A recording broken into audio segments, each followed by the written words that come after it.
The fever had burned through Theresa Norris for 3 days straight, and she was certain she would die alone in that cramped boarding house room in Breckenridge, Colorado, with nothing but peeling wallpaper and the smell of tobacco smoke seeping through the floorboards to keep her company.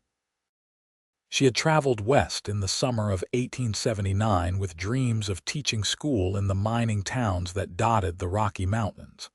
But those dreams had dissolved the moment she stepped off the stagecoach and felt the altitude steal her breath away.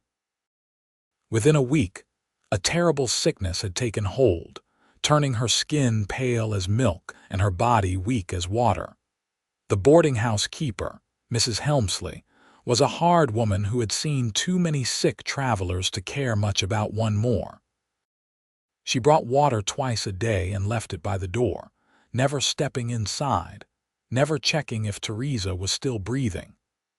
The other boarders kept their distance, afraid of contagion, afraid of anything that might slow their pursuit of silver and gold in the mines above town. Theresa had stopped calling out for help on the second day, saving her strength for the simple act of drinking water and trying to keep down whatever broth Mrs. Helmsley occasionally left. She did not hear the boots on the stairs that fourth morning. She did not hear the knock or the door creaking open. The fever had pulled her down into a strange half-sleep where the mountains outside her window seemed to breathe and shift like living things. Franklin Nash had been staying at the boarding house for 2 weeks, recovering from a hard season of driving cattle from Texas up through New Mexico and into Colorado. He was 26 years old, tall and lean with sun-darkened skin and hands calloused from years of rope work and riding. He had planned to rest in Breckenridge for a month before heading back south. Maybe find some card games, maybe enjoy the cool mountain air after months of dust and heat. He had noticed the young woman when she first arrived, had seen her step off the stage with a worn carpetbag and eyes full of hope and uncertainty. He had tipped his hat to her, and she had smiled nervously before Mrs. Helmsley hustled her inside. Now, standing in the doorway of her room, Franklin felt his chest tighten at the sight of her. She lay on the narrow bed, her dark hair matted with sweat, her face flushed with fever. Her breathing came in shallow gasps, and she muttered something he could not understand. He crossed the room in 3 strides and pressed the back of his hand to her forehead. The heat radiating from her skin shocked him. "Madam," he said quietly. "Madam, can you hear me?" Her eyes fluttered open, unfocused and glassy. She looked at him without seeing him, then closed her eyes again. Franklin turned and went downstairs, taking the steps 2 at a time.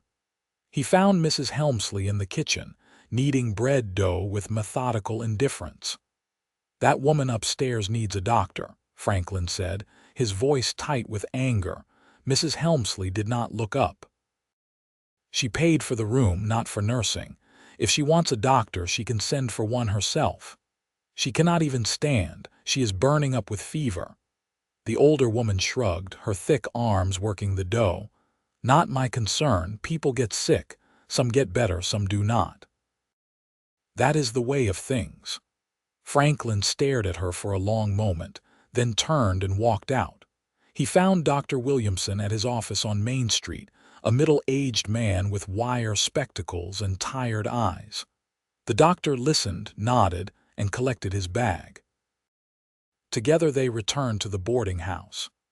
Dr. Williamson examined Theresa carefully, checking her pulse, listening to her breathing, looking at her eyes and throat. When he finished, he straightened and wiped his hands on a clean cloth. "Pneumonia," he said. "She needs constant care, cool cloths for the fever, broth when she can take it, and someone to watch her through the nights. The next few days will determine whether she survives." "I will stay with her," Franklin said. The doctor raised his eyebrows. "You know her?" "No. But someone needs to help her, and no one else seems inclined." Dr. Williamson studied him for a moment, then nodded. "I will check on her tomorrow. Keep her as comfortable as you can. Try to get water into her every hour if possible." After the doctor left, Franklin pulled a chair close to the bed and set to work. He fetched fresh water from the pump outside, tore clean strips from an old shirt, and began bathing Theresa's face and arms with cool cloths. Her skin was burning hot, and she thrashed weakly, caught in fever dreams. He spoke to her softly, telling her she was going to be all right, that she was not alone, though he had no idea if she could hear him. The hours passed slowly. The autumn sunlight moved across the floor, then faded. Franklin lit the oil lamp and continued his vigil. When Theresa seemed to settle, he tried to get her to drink water, supporting her head and letting drops fall onto her cracked lips. Sometimes she swallowed. Sometimes the water just ran down her chin, but he kept trying. Night fell over Breckenridge, and the sounds of the town drifted up through the thin walls. Laughter from the saloons, the clatter of wagon wheels, the distant barking of dogs. Franklin barely noticed. He was focused entirely on the woman in the bed, on the rise and fall of her chest, on the heat that seemed to be consuming her from within. Around midnight, she began to shiver violently despite the fever. Franklin grabbed every blanket he could find and piled them over her, then sat on the edge of the bed and held her hand, rubbing warmth into her cold fingers. She gripped his hand with surprising strength, her eyes still closed, and he held on, murmuring reassurances. The night stretched on endlessly. Franklin dozed in the chair, waking every time Theresa stirred or cried out. He changed the cool cloths, tried again and again to get water into her, and watched the lamplight flicker across her pale face. He found himself wondering about her, about what had brought her to Breckenridge, about whether she had family somewhere who would grieve if she died. The thought made him work harder, made him more determined that she would not die, not while he was there to fight for her. Dawn came slowly, the sky outside the window turning from black to deep blue to pale gray. Theresa's breathing seemed a little easier, though the fever still raged. Franklin stood and stretched his stiff muscles, then went downstairs to ask Mrs. Helmsley for broth. The boarding house keeper gave him a bowl of thin chicken soup without comment, and he carried it upstairs carefully. Getting Theresa to take the broth was harder than he expected. She was barely conscious, and most of it dribbled out of her mouth, but he managed to get a few spoonfuls into her. It was something. It was progress. Dr. Williamson arrived mid-morning, examined Theresa again, and gave Franklin a respectful nod. "You are doing well. Her fever has not worsened, which is a good sign. Keep doing what you are doing." "How long before we know if she will recover?" Franklin asked. "Another day or two. Pneumonia is unpredictable, but she is young and you are giving her a fighting chance." Franklin nodded, his jaw set with determination. He had started this and he would see it through. The second day passed much like the first. Franklin maintained his constant care, changing the cloths, offering water and broth, talking to Theresa in a low, steady voice. He told her about Texas, about the cattle drives, about the wide open spaces where you could ride for days without seeing another soul. He told her about his family, his mother who had died when he was 15, his father who had taught him everything about horses and cattle before passing 3 years ago. He did not know why he was telling her these things, only that the sound of his own voice seemed to calm her, seemed to pull her back from whatever dark place the fever was trying to take her. On the third day, Theresa's fever finally broke. Franklin had been dozing in the chair, his hand still holding hers, when he felt her fingers twitch. He opened his eyes to find her looking at him, her gaze clear for the first time in days. "Who are you?" she whispered, her voice barely audible. Franklin felt relief flood through him so powerfully that he had to blink back unexpected tears. My name is Franklin Nash. I am staying in this boarding house. You have been very sick." "I remember," she said slowly. "The fever. I thought I was going to die." "You nearly did. But you are going to be all right now." She looked around the room, taking in the pile of used cloths, the water basin, the empty bowls. "You have been caring for me." "Yes, madam." "Why?" Franklin considered the question. "Because you needed help and no one else was offering it." Tears welled in her eyes. "Thank you. I do not even know what to say. Thank you." "You do not need to say anything. Just rest now. Get your strength back." Over the next week, Theresa slowly recovered. Franklin continued to bring her meals, to help her sit up to eat, to fetch whatever she needed. As she grew stronger, they began to talk more. He learned that she was 22 years old, that she had come from Ohio, where her parents had died of cholera the previous year, leaving her alone in the world. She had sold everything she owned to buy a ticket west, hoping to start fresh, to find purpose in teaching children in the mining camps. But she had arrived in Breckenridge with barely any money left, and then the sickness had struck before she could even look for a teaching position. Franklin found himself looking forward to his visits to her room, to the conversations they shared. Theresa had a quick mind and a gentle sense of humor that emerged as her health returned. She asked him about his life, about the cattle drives, about what it was like to spend months under the open sky.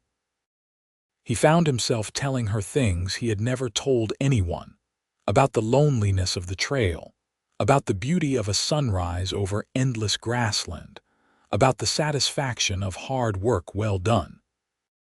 When Theresa was finally strong enough to walk, Franklin helped her down the stairs and outside into the cool October air.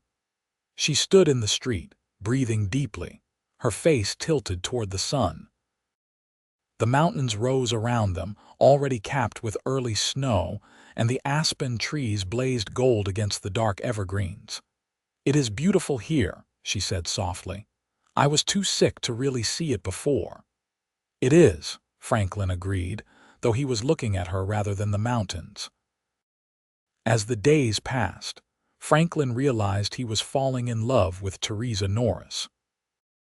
It had happened gradually, through the long nights of caring for her, through the quiet conversations, through watching her face light up when he brought her something special for dinner, or told her a funny story from his cowboy days.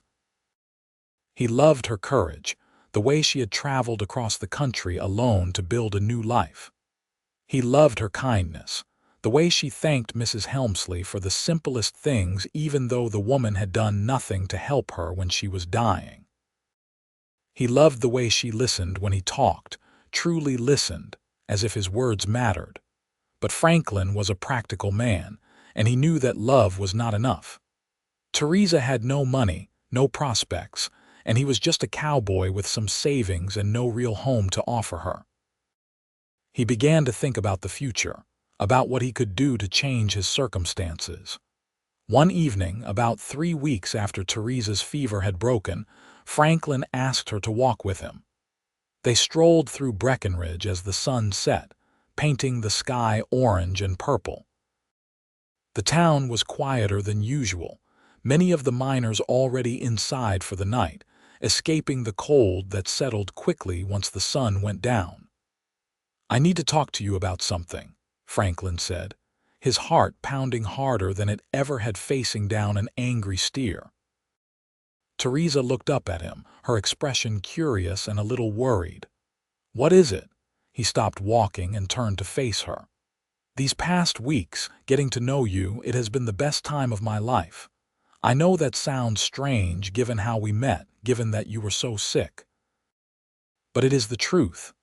It has been wonderful for me too," Theresa said softly. "You saved my life, Franklin. I will never forget that." "It is more than gratitude I am hoping for," he said, the words coming out rougher than he intended. "Theresa, I have fallen in love with you. I know I am just a cowboy and I do not have much to offer, but I have some money saved and I am good at what I do. I could find work on one of the ranches around here, or we could go somewhere else, somewhere you could teach like you wanted. What I am trying to say, and doing a poor job of it, is that I want to marry you, if you will have me." Theresa stared at him, her eyes wide with surprise. For a long moment she did not speak, and Franklin felt his heart sink. He had been too forward, too presumptuous. Why would a woman like her want to tie herself to a man like him? Then she smiled, and it was like the sun breaking through storm clouds. "Yes," she said simply. "Yes, I will marry you, Franklin Nash. I have fallen in love with you too." I did not know if I should say anything, if it was right to feel this way about the man who saved my life. But yes, with all my heart, yes. Franklin felt joy surge through him so intensely that he laughed out loud. He picked Theresa up and spun her around, and she laughed too, holding onto his shoulders. When he set her down, he cupped her face in his hands and kissed her gently. Her lips were soft and warm, and she kissed him back with a sweetness that made him feel like the luckiest man alive.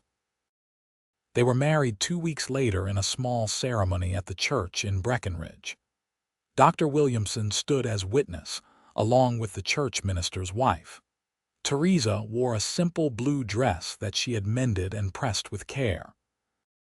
Franklin wore his best clothes, his hair slicked back, his boots polished. When they exchanged vows, his voice was steady and sure, and Theresa's eyes shone with tears of happiness. After the ceremony, they had a modest meal at the hotel restaurant, then returned to the boarding house to collect their belongings. Franklin had rented a small cabin on the edge of town, a place with a good stove and a solid roof. It was not much, but it was theirs.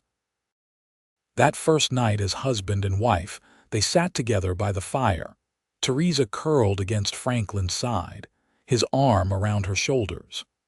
The wind howled outside, bringing the first serious snow of the season, but inside they were warm and safe. "I still cannot believe this is real," Theresa said quietly. "A month ago I was alone and dying. Now I am married to the kindest man I have ever met, and I have a home." Franklin kissed the top of her head. "I am the one who cannot believe it. I found the woman I want to spend my life with in the last place I expected." "You think we are moving too fast?" Theresa asked, a hint of uncertainty in her voice. "We have only known each other a few weeks." "I think when you know something is right, you know it," Franklin said. "And this feels right to me. Does it feel right to you?" "Yes," Theresa said firmly. "It does." The winter settled over Breckenridge with a vengeance. Snow piled high in the streets, and the temperature dropped so low that water froze solid in the basins overnight. Franklin found work at her ranch about 5 miles outside of town, tending cattle that were tough enough to survive the harsh mountain winters. The work was hard and the pay modest, but it was steady. He rode out before dawn each morning and returned after dark, his face red with cold, his clothes stiff with frost. Theresa made their cabin a home. She sewed curtains for the windows, cooked meals that filled the small space with wonderful smells, and kept the fire burning strong. She also began teaching reading and writing to some of the miners' children, holding classes in the cabin 3 times a week. The parents paid what they could, sometimes in money, sometimes in firewood or food. It was not the formal teaching position she had dreamed of, but it filled her with purpose and joy. In the evenings, Franklin and Theresa would sit together and talk about their days, about their dreams for the future.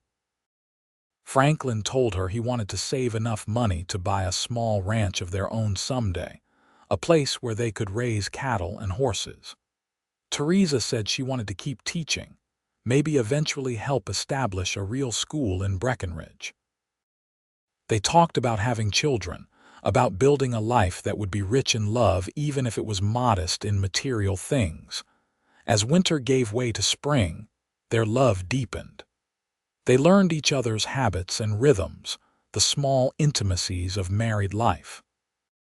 Franklin discovered that Theresa sang softly to herself while she cooked, old hymns and folk songs from her childhood. Theresa learned that Franklin liked to read when he had the chance, and she began borrowing books from the few people in town who owned them, bringing them home for him to enjoy. One April evening, Theresa told Franklin that she was expecting a child. He had just come in from work, cold and tired, and he stood in the doorway staring at her as if he had not understood the words. "A baby," he said finally. "Yes," Theresa said, her smile nervous and hopeful. "In the late autumn, the doctor thinks." Franklin crossed the room and pulled her into his arms, holding her tight. "A baby," he repeated, wonder in his voice. "We are going to have a baby." "Are you happy?" Theresa asked, her voice muffled against his chest. "Happy does not begin to cover it," Franklin said. He pulled back to look at her, his eyes bright. "You have given me so much, Theresa. A home, a purpose, and now this. I am the most blessed man in Colorado." The pregnancy brought new challenges and joys.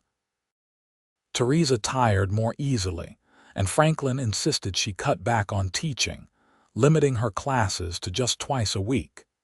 He became even more protective, making sure she had everything she needed, worrying when she looked pale or said she was not feeling well.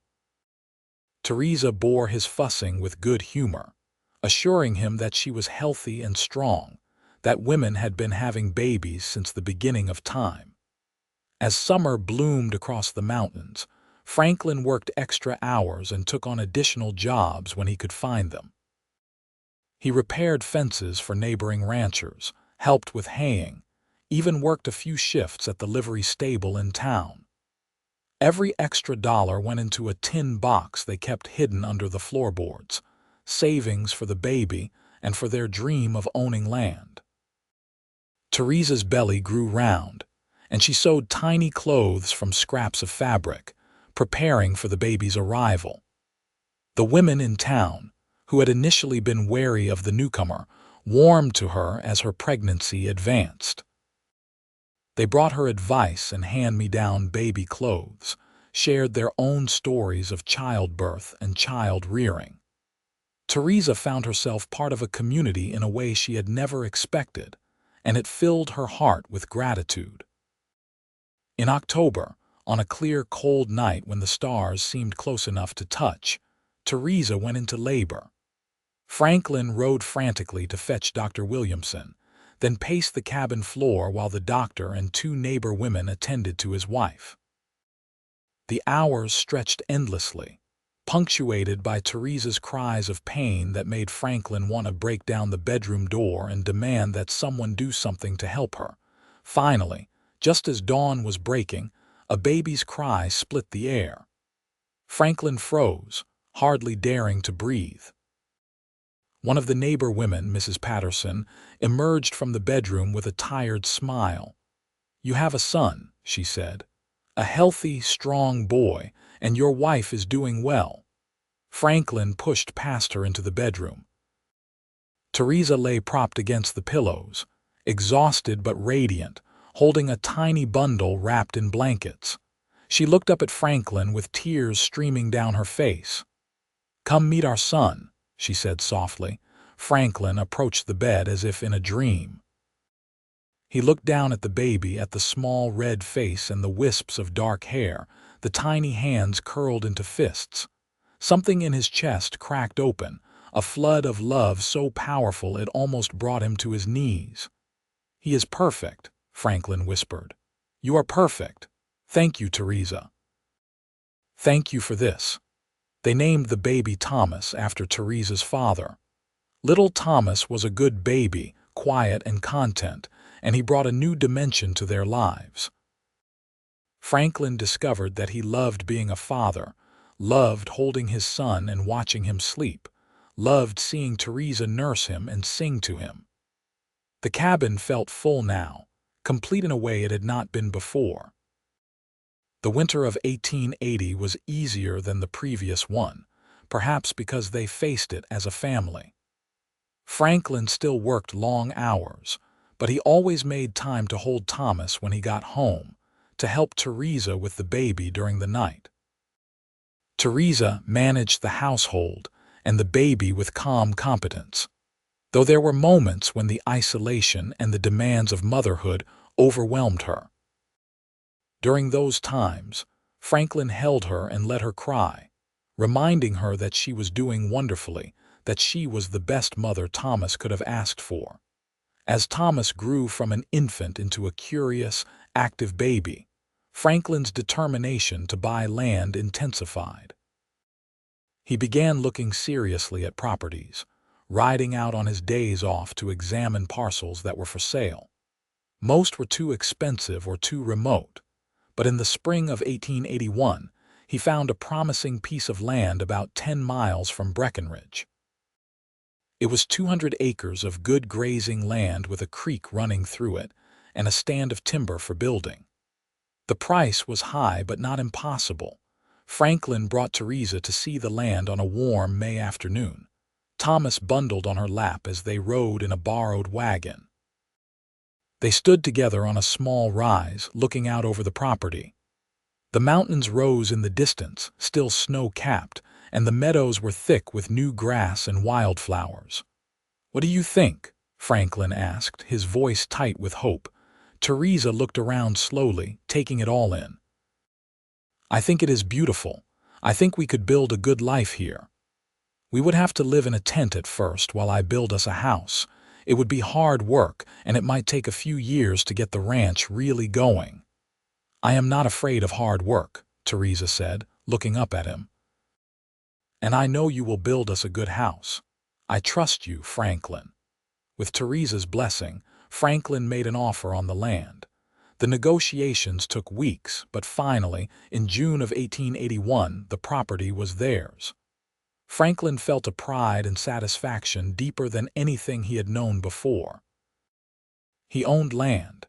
He had a foundation to build on, a legacy to leave to his son. True to his word, Franklin set up a large tent on the property and moved his family there. It was rough living, especially with a 1-year-old, but Theresa never complained.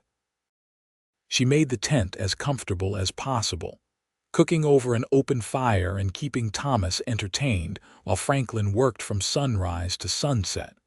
Franklin started by building a small barn and corrals. He needed structures for the cattle he planned to buy, and the barn could serve as shelter during bad weather.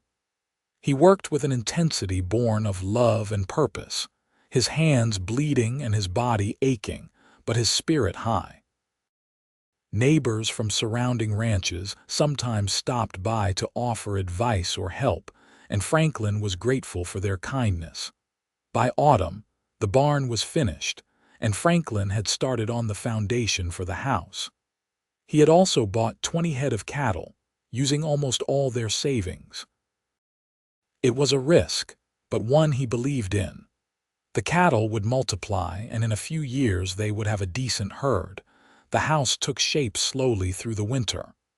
Franklin worked on it whenever weather permitted, which was not often in the high country.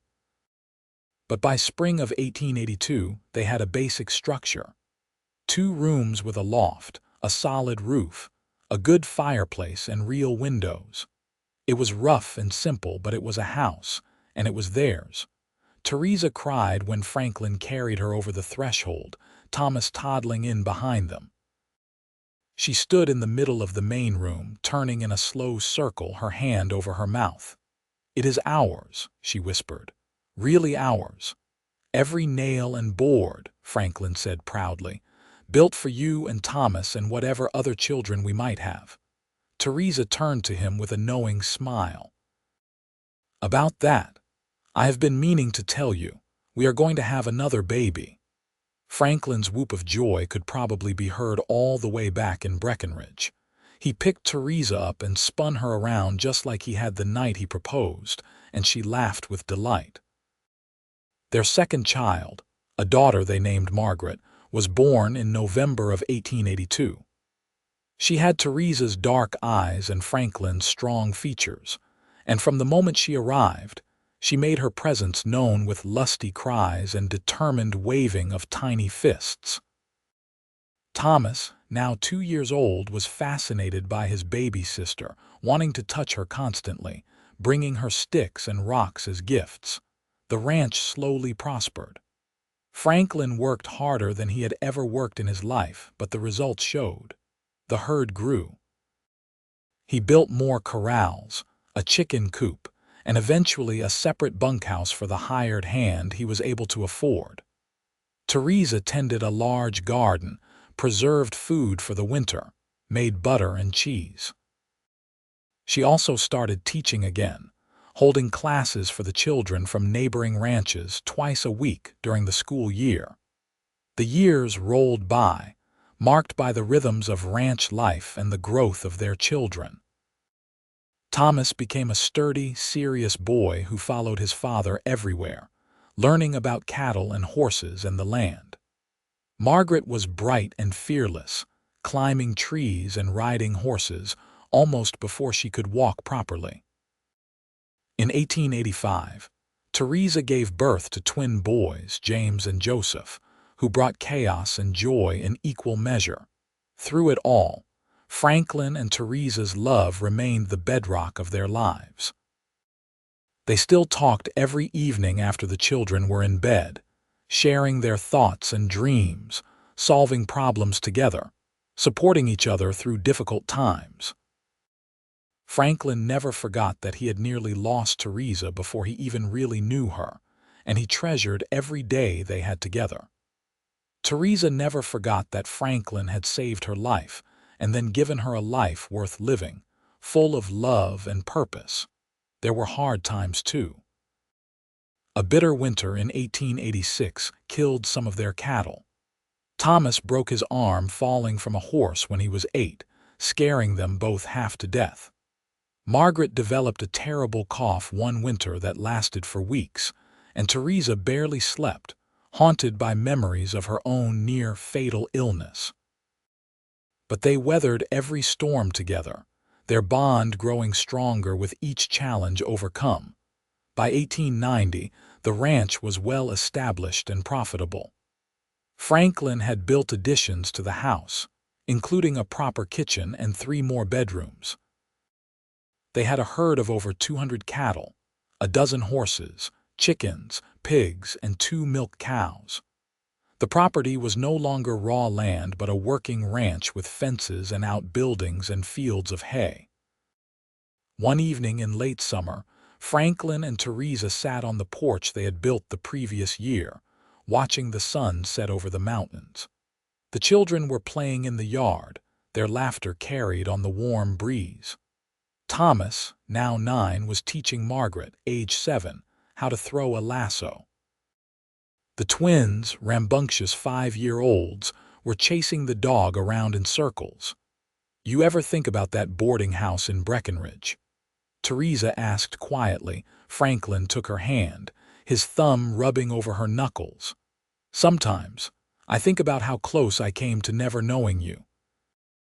If I had been staying at a different boarding house, or if I had left town a week earlier, our paths never would have crossed." "I think about it too," Theresa said. "I was so sick, so alone. I had given up hope.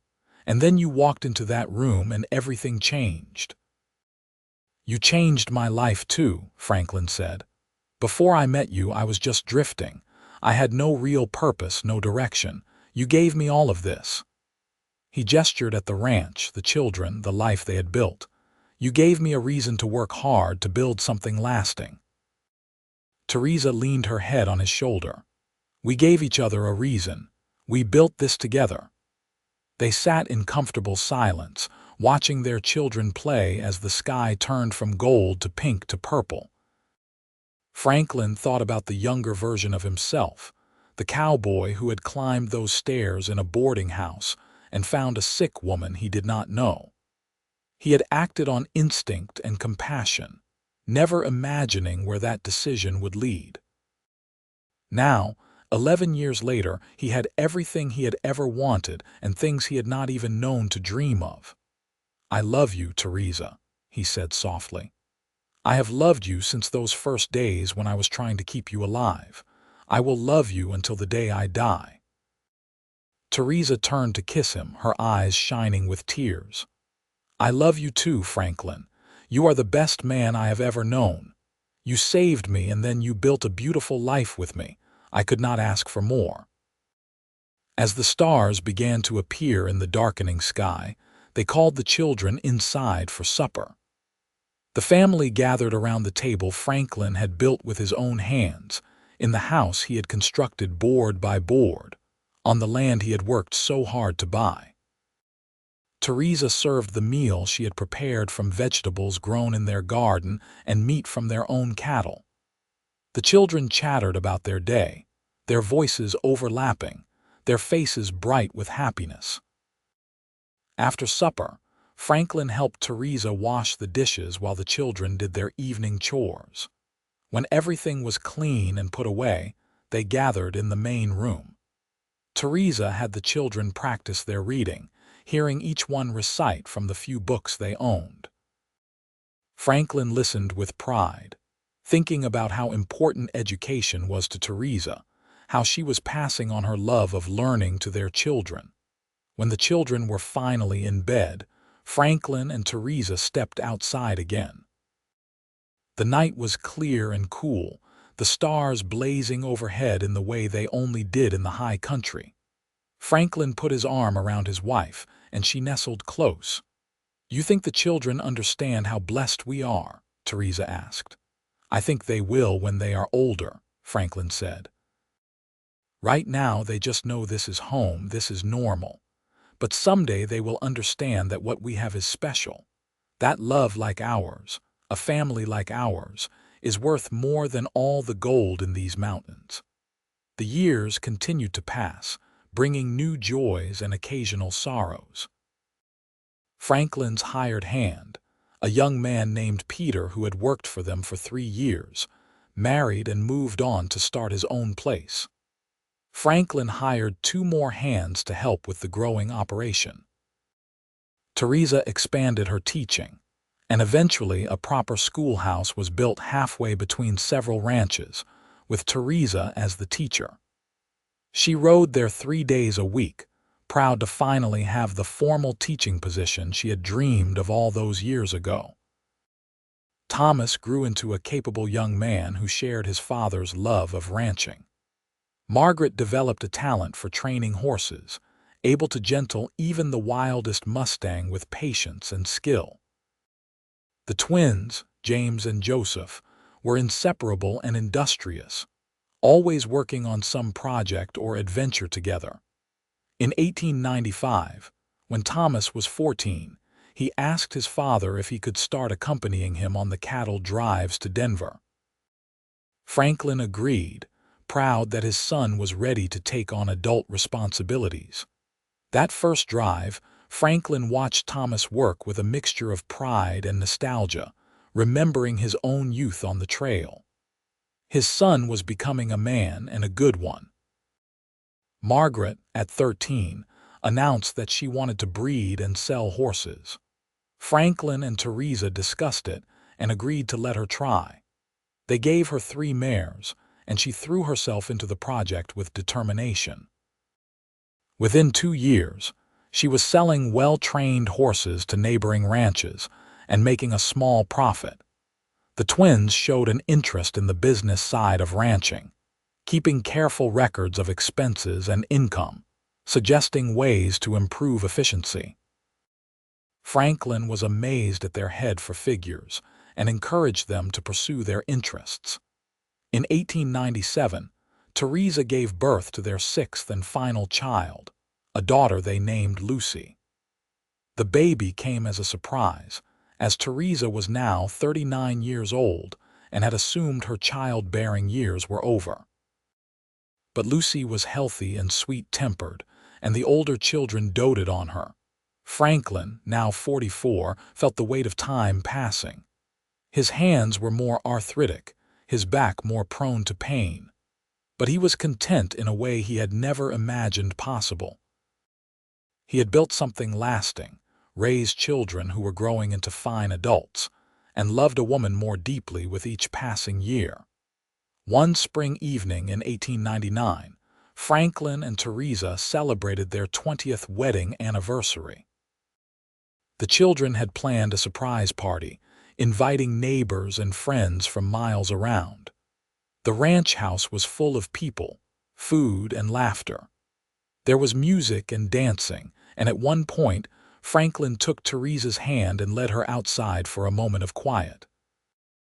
20 years, he said, shaking his head in wonder. It has gone so fast.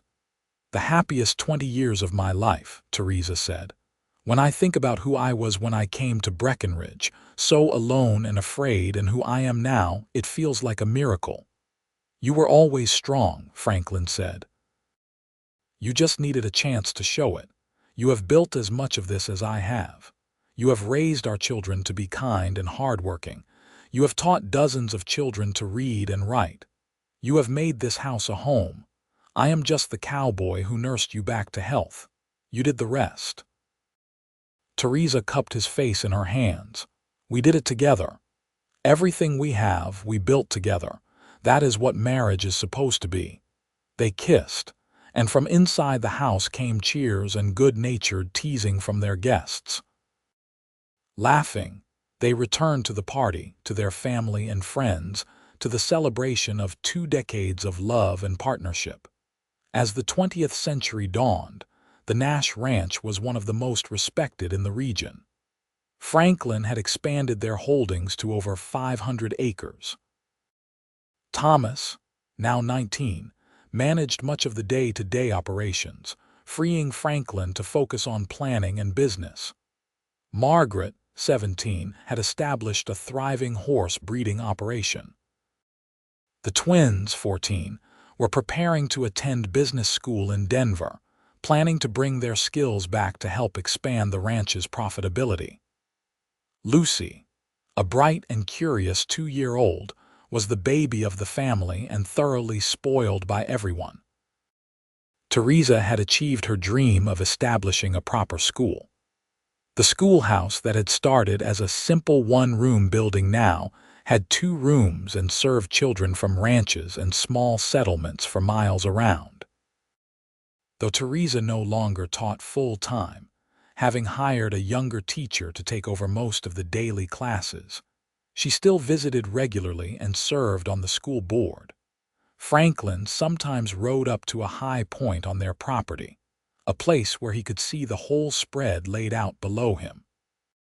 From there, he could see the house with its additions and fresh paint, the solid barn and outbuildings, the corrals full of horses, the cattle dotting the pastures. He could see the garden where Theresa grew vegetables and flowers, the chicken coop, the smoke rising from the chimney. And he felt a satisfaction so deep it was almost spiritual. One evening in the summer of 1901, Franklin and Theresa took a rare evening ride together, just the 2 of them. Lucy was being watched by Margaret, and the other children were busy with their own pursuits. They rode to the creek that ran through their property and dismounted, letting the horses drink while they sat on the bank. You remember when we used to dream about owning land? Theresa asked, trailing her fingers in the cool water. Back when we were living in that tiny cabin in Breckenridge, and it seemed impossible. I remember, Franklin said. I remember being terrified that I would fail, that I could not provide for you and Thomas the way I wanted to. You have provided more than I ever dreamed of, Theresa said. But the land, the house, the cattle, none of that matters as much as the love we have. That is what I treasure most. The life we have built is wonderful, but what makes it wonderful is that we built it together out of love. Franklin pulled her close, kissing her forehead. I know. I feel the same way. Everything I have done for you and our children. The work is just the means. Love is the reason. They sat by the creek until the sun set, talking about the past and the future, about their children's dreams and their own plans for the years ahead. They talked about maybe traveling someday, now that the ranch was well established and Thomas could manage things. Theresa wanted to see the ocean, and Franklin wanted to show her Texas, where he had grown up. They talked about growing old together, about grandchildren they hoped to have, about the legacy they would leave. When they finally rode back to the house, the stars were out and the windows glowed with lamplight. They could hear laughter from inside, and they paused for a moment before going in, savoring the scene. "This is what I saved you for," Franklin said quietly. "This life, this family, this love, it was all worth it." Theresa squeezed his hand. "You did save me, Franklin. In every way a person can be saved, and I like to think I saved you too in my own way." "You did," Franklin said. "Absolutely you did." They went inside together, greeted by their children and the warm comfort of home. That night, lying in bed with Theresa curled against him as she had been for 22 years, Franklin thought about the journey that had brought them here. From a boarding house room in Breckenridge, where a young woman lay dying, to this ranch, this family, this life. It had not always been easy, but it had always been worth it. The years that followed brought the natural progression of life. Thomas married a rancher's daughter from a neighboring property in 1903, and they had their first child, a son, the following year. Franklin and Theresa became grandparents, and Franklin discovered that holding his grandson filled him with the same overwhelming love he had felt when Thomas was born. Margaret married in 1905. A horse breeder from Wyoming who shared her passion.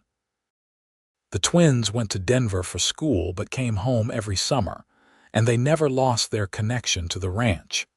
Lucy grew up bright and strong, the baby who was never forgotten even as she became the youngest of a large, sprawling family. She had her mother's intelligence and her father's quiet strength, and Franklin often said she was the best of both of them. By 1910, Franklin was 57 years old, and Theresa was 52. They had 9 grandchildren and another on the way. The ranch was thriving under Thomas's management, with help from his brothers and continued guidance from Franklin. Margaret and her husband had established a horse ranch in Wyoming but visited often. The original house had been expanded again to accommodate family gatherings, and hardly a week went by without children or grandchildren visiting. One autumn day, Franklin and Theresa rode together to the small cemetery on a hill overlooking the ranch. They had buried Franklin's father there years ago after having his remains moved from Texas, wanting him close. They had also buried a stillborn daughter, born between the twins and Lucy, a loss that still ached when they thought of her. They stood together by the graves, hands clasped, remembering the past. "When my time comes, I want to be buried here," Franklin said, looking out over the land close to family. "When our time comes," Theresa corrected gently. "I cannot imagine being anywhere but at your side, Franklin. In life or death." "We still have plenty of life left," Franklin said, pulling her close. "Plenty of grandchildren to spoil, plenty of sunsets to watch, plenty of mornings to wake up together." "I hope so," Theresa said. "I am not ready to be done with this life yet. There is too much to enjoy." They stood there for a while longer, then rode back down to the ranch house, where family was gathering for Sunday dinner. The table Franklin had built so many years ago was now extended with additional leaves to accommodate everyone. The meal was loud and chaotic, with grandchildren squabbling and laughing, adults sharing news and stories, and Theresa orchestrating everything with calm efficiency. Franklin looked around the table at the faces of his children and grandchildren, at the woman who had been his partner through it all, and felt a contentment so complete it was almost painful. This was what he had worked for, what he had built, what he had dreamed of in those early years. And it was better than any dream. After dinner, the older grandchildren took the younger ones outside to play, and the adults settled in the main room with coffee. Thomas talked about his plans to buy more land adjacent to the ranch. Margaret shared news about a particularly promising colt her husband was training. The twins discussed opportunities they had heard about for expanding the ranch's business into meat packing. Lucy, now 15 and full of ideas, talked about maybe going to teacher's college like her mother had always wanted to do but never had the chance. Franklin listened to it all with pride and joy. His children had grown into capable, thoughtful adults. They were building on the foundation he and Theresa had laid, taking it further than he had imagined possible. The Nash name meant something in this part of Colorado now. It meant hard work, integrity, and family. That was a legacy worth leaving. As the evening wore on and families began to head home, or to the various bedrooms if they were staying the night, Franklin and Theresa found themselves alone on the porch once more. It had become their ritual over the years, these quiet moments at the end of the day when they could simply be together. "What are you thinking about?" Theresa asked, noting the contemplative look on Franklin's face. "I am thinking about how grateful I am," Franklin said. "For all of this, for you, for the life we have had. I am thinking about that boarding house in Breckenridge, and how everything good in my life came from walking into that room and deciding to help a stranger.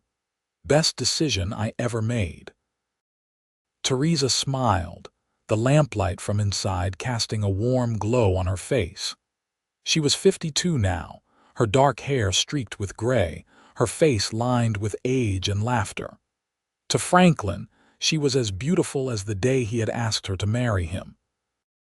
"Best decision I ever made was saying yes when you proposed," Theresa said. "You gave me a life beyond anything I could have imagined, Franklin. You gave me love and family and purpose. You gave me everything." "We gave each other everything," Franklin said, taking her hand. "That is the thing about love, real love. It is not one person giving and the other receiving. It is both people building something together, something bigger than either of them could create alone." They sat in the peaceful darkness, listening to the sounds of the night, the distant lowing of cattle, the whisper of wind through the pines, the soft murmur of grandchildren being tucked into bed inside the house. The mountains rose around them, dark shapes against the star-filled sky, constant and enduring. "You think we have lived a good life?" Theresa asked softly. Franklin considered the question seriously. "I think we have lived a life full of love and hard work and purpose. We have raised good children, built something lasting, loved each other deeply, and tried to be kind to the people around us. If that is not a good life, I do not know what is." "I think so too," Theresa said. "I think when our time comes, we can rest easy knowing we did our best, loved well, and left the world a little better than we found it." The years continued to unfold gently. Franklin and Theresa slowed down, letting their children take over more of the ranch work and the teaching. They spent their time with grandchildren, with each other, with the simple pleasures of a life well lived. Franklin taught the older grandchildren to ride and rope, passing on the skills he had learned as a young cowboy. Theresa read to the younger ones and taught them their letters, finding joy in shaping young minds just as she always had. In 1915, Franklin and Theresa celebrated their 36th wedding anniversary. The celebration was smaller than their 20th had been, just immediate family, but it was no less meaningful. Thomas gave a toast, thanking his parents for the example they had set, for the love they had shown not just to each other but to all their children and grandchildren. Margaret spoke about how her mother's strength had inspired her to pursue her own dreams, and how her father's steady love had given her confidence. The twins talked about the business principles Franklin had taught them, about integrity and hard work and treating people fairly. Lucy, now a teacher herself, thanked her mother for instilling in her a love of learning and her father for supporting her ambitions. When it was Franklin's turn to speak, he stood and looked around at the faces of his children and grandchildren, at Theresa sitting beside him with tears in her eyes. 36 years ago, he said, his voice rough with emotion, I married the woman who changed my life. I thought I was just a cowboy who would drift from place to place, never really belonging anywhere. But Theresa gave me a home, a purpose, a family. Everything you see around you, all of this started with her.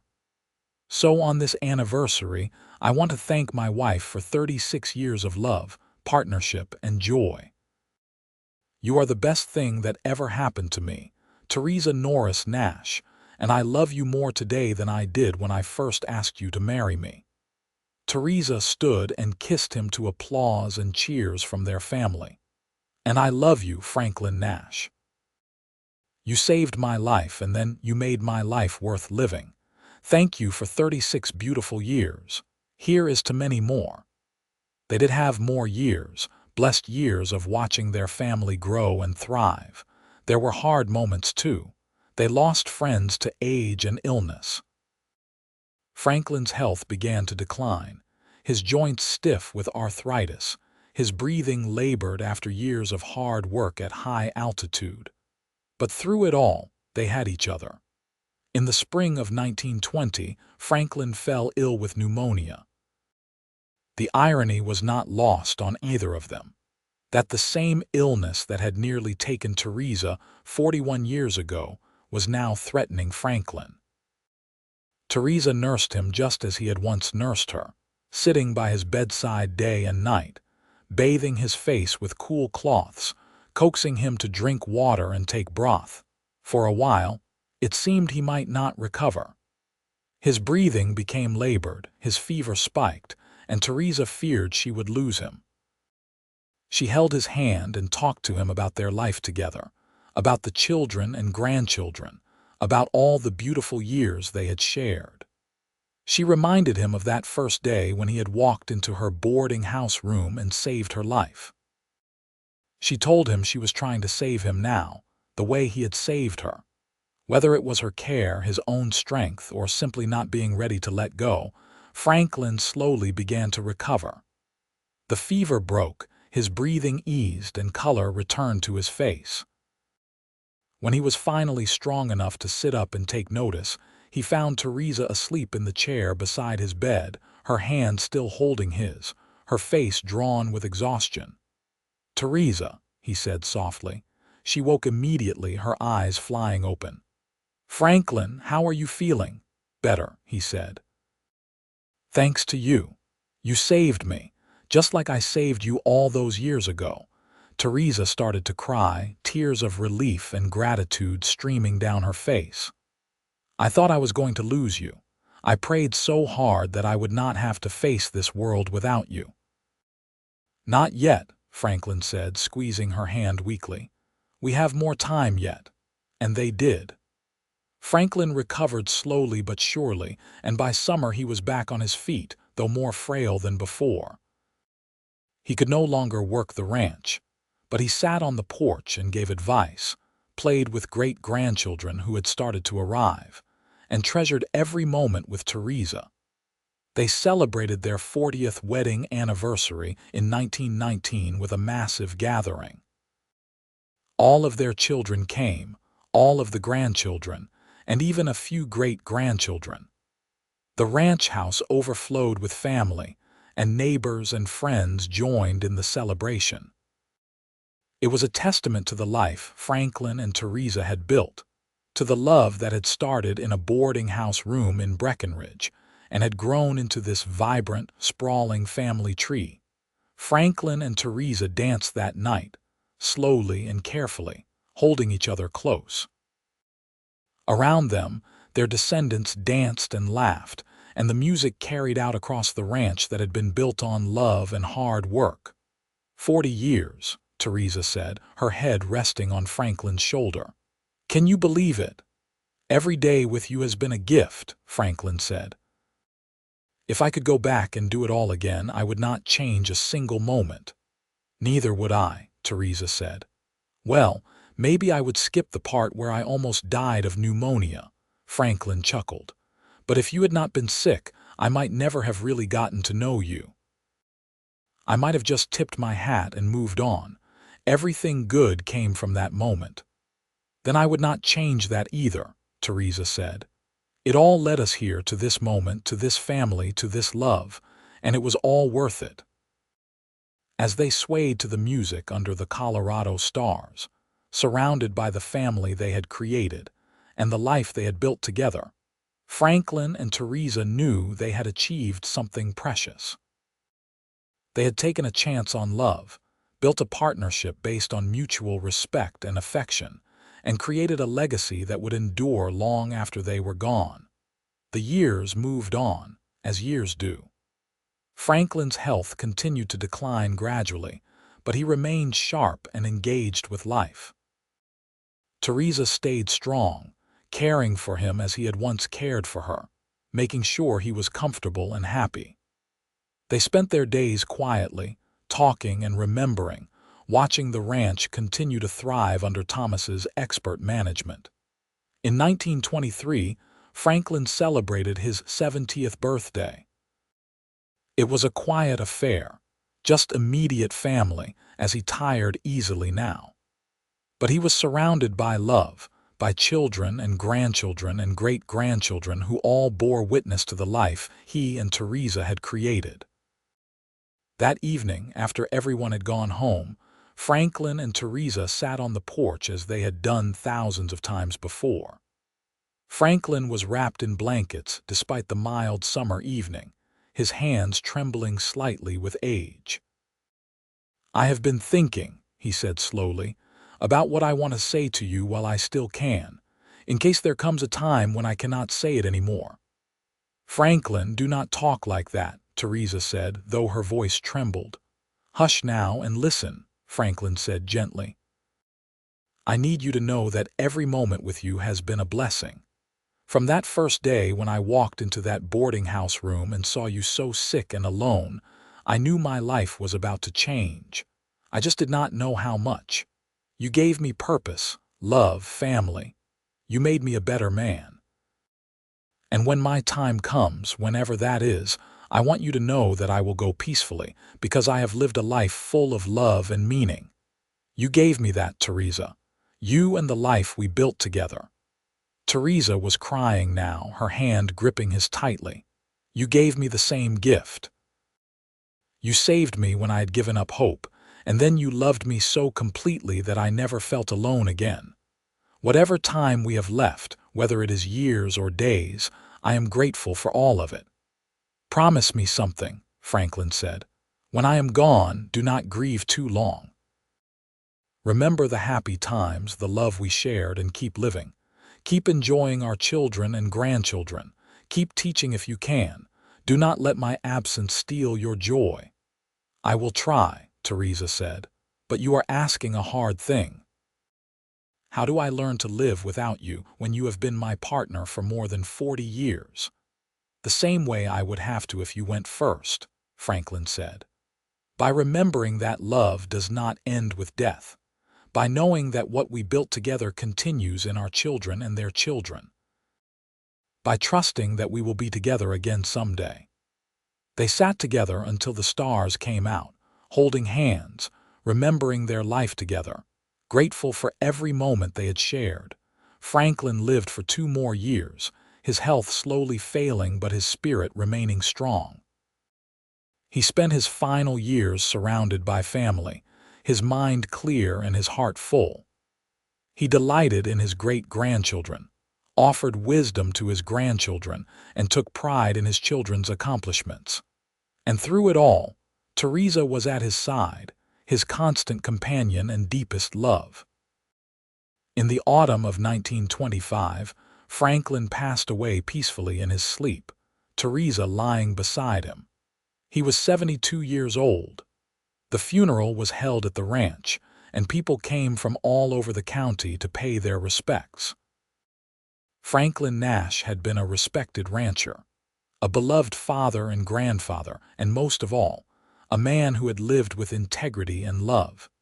He was buried on the hill overlooking the ranch, next to the infant daughter they had lost so many years ago, in the spot he had chosen himself. At the service, Thomas spoke about his father's work ethic and kindness. Margaret talked about how her father had encouraged her dreams when others thought they were foolish. The twins shared stories of Franklin's business wisdom.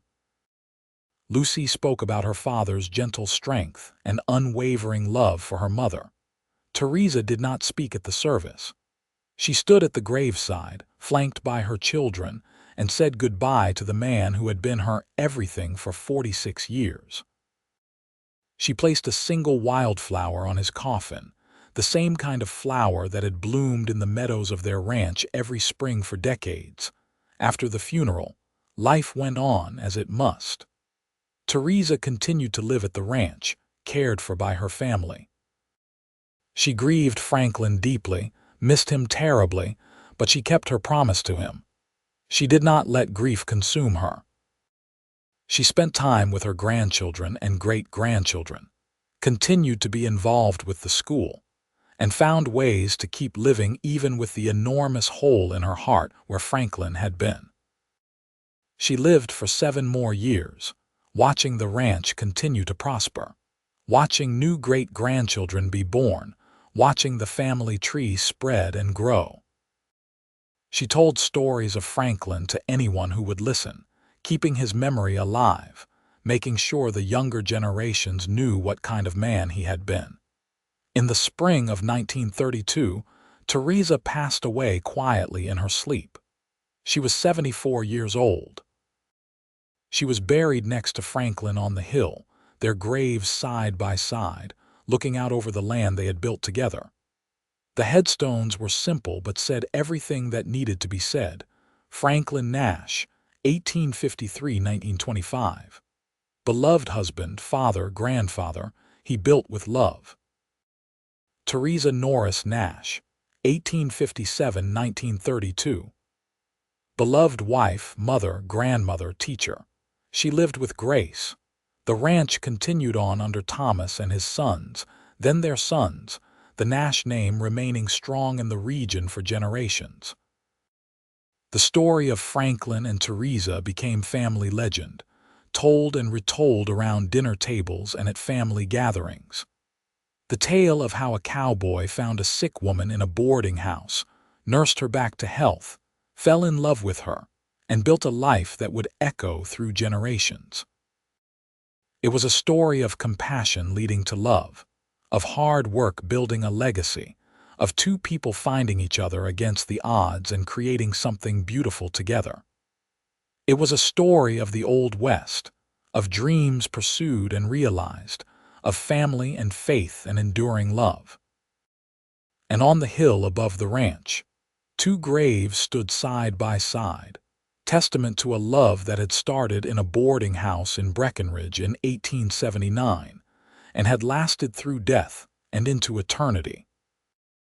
The wildflowers bloomed around them every spring, the mountains stood eternal behind them, and the ranch below continued to thrive, all of it built on the foundation of love between a cowboy named Franklin Nash and the woman he had saved and married, Theresa Norris Nash. Their love story became more than just a family tale. It became part of the history of the region, an example of what could be built when 2 people committed to each other completely.